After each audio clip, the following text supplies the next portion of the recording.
Okay, continuing on, let's try to solve a rational inequality. Can you find for which values of x, x minus 1 over x squared minus 9 is bigger than or equal to 0? So just do all the steps that you did if you tried to graph this. So part of graphing this is determining where it's positive and where it's negative, and lo and behold, that's exactly what we need to do in this problem. Okay, so do that, graph this, doing all the same steps from the previous section, and you should be able to determine where this is bigger than or equal to 0. Okay, moving on. So if you graph the function, you'll end up with something like this. Specifically, you get a vertical asymptote at -3, and you get a vertical asymptote at 3. You see that the function is negative all the way up to this vertical asymptote. You get a root at x equals 1, so you're positive, positive, positive, positive, and then past 1 you're negative, but then you're positive all the way in here. So ultimately, where was the function bigger than or equal to 0? Okay, so definitely between -3 and 1, and then also from 3 onward. The only issue is, which of these points do I include or not? Okay, according to this graph, okay, remember the function was x minus 1 over x squared minus 9, right? Is this function bigger than or equal to 0 if I plug in x equals -3? Is the result bigger than 0 or not? It doesn't exist at all. It's a vertical asymptote, so I definitely don't want to include it in the solution set. At 1, it is equal to 0, which is allowable because in this problem we were looking for bigger than or equal to 0. 3 is a vertical asymptote, so don't include it. Infinity isn't a number, so you never include it. So if you used interval notation, you go from -3 to 1, not including -3, but yes, including 1, which is also expressed here in this inequality notation. And then everything bigger than 3, but not including 3.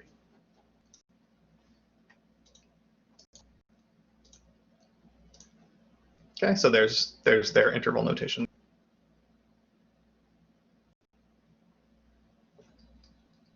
And this is a 1, not a 0. That's a typo. Okay. So again, it's a very similar problem. Just remember, the first step is make it something compared to 0. And then the term common denominator is going to be important. So compare everything to 0, express everything with a common denominator, and then proceed. Okay, so the first thing we do is compare everything to 0 by subtracting 2. Also, the denominator, we expanded x plus 1 squared. Kind of optional at this stage. I don't think it's that important. But now, we need to find a common denominator of both terms. This term here has denominator x squared plus 2x plus 1. This term here has denominator 1. So the common denominator is x squared plus 2x plus 1. So I'm going to give that second term that denominator, but if I put it in the denominator, I also have to put it in the numerator, because remember, I don't want to actually change any of the values. I would be very careful and put parentheses around it like this, just so that you recognize this 2 has to distribute across this entire term. If you don't put those parentheses there, it's easy to miss that. Now that we have the same denominator, I have the original 2x squared plus 5x plus 6, but now once I distribute that -2, we have a -2x squared, a -4x, and a -2.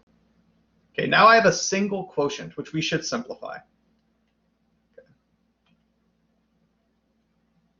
So the numerator, notice the 2x squared cancels the -2x squared. 5x minus 4x just gives me x. And then my numerator is just x plus 4. My denominator is still x plus 1 squared. And ultimately, I want this to be bigger than or equal to 0. Sorry, in the next slide, the book jumps right ahead to this expression, but all they've done is do the simplification in the numerator and refactor the denominator. This is why I didn't think it was terribly important to expand the denominator. Ultimately, we want it factored anyway. Okay, so here we have it. X plus 4 over x plus 1 squared should be bigger than or equal to 0. Now I have a single rational function compared to 0, so do all the same steps. Graph this by factoring, canceling terms, finding the domain, finding vertical asymptotes, et cetera, et cetera, et cetera. And then one of the steps towards the end of graphing this was where is it positive and where is it negative? And we exactly want to know where is it bigger than or equal to 0.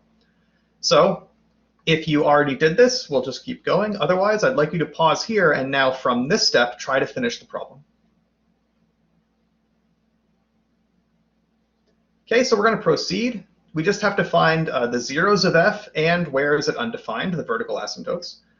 So there's a vertical asymptote at x equals -1. It's got a root at x equals -4, and that's it. So we split the number line into these pieces, everything up to the first division point, -4, and then from -4 to -1, and then from 1 onward. If we just use a test value for something in each interval, for example, if we used x equals -5, if we used x equals, I don't know, -2, and if we used x equals 0, okay, we could test what the value is. So that's exact. Actually, they used -6 instead of -5, whatever. They got a negative value, a positive value, and a positive value. So now we know the function is negative all the way up to x equals -4. The function, remember, was x plus 4 over x plus 1 squared. And we want to know where is it bigger than or equal to 0. So here it's equal to 0. From -4 to -1, it's positive. At -1, it's a vertical asymptote. And then from 1 onward, it's positive. So ultimately, where was it bigger than or equal to 0? Including -4, because equals 0 is OK in the original formulation, up to -1, but not including it, because it's a vertical asymptote, then from -1 on to infinity, and we never include infinity. So there we have it. That's the solution set.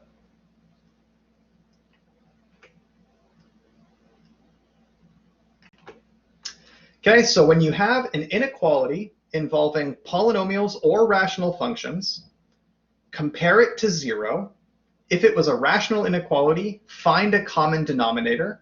Now I have a single rational function compared to 0, or if it was a polynomial, we just started off with a single polynomial compared to 0. Then by finding roots and vertical asymptotes, we get a bunch of intervals on which we can test where the polynomial or rational function was positive versus negative, and from there you can solve the problem.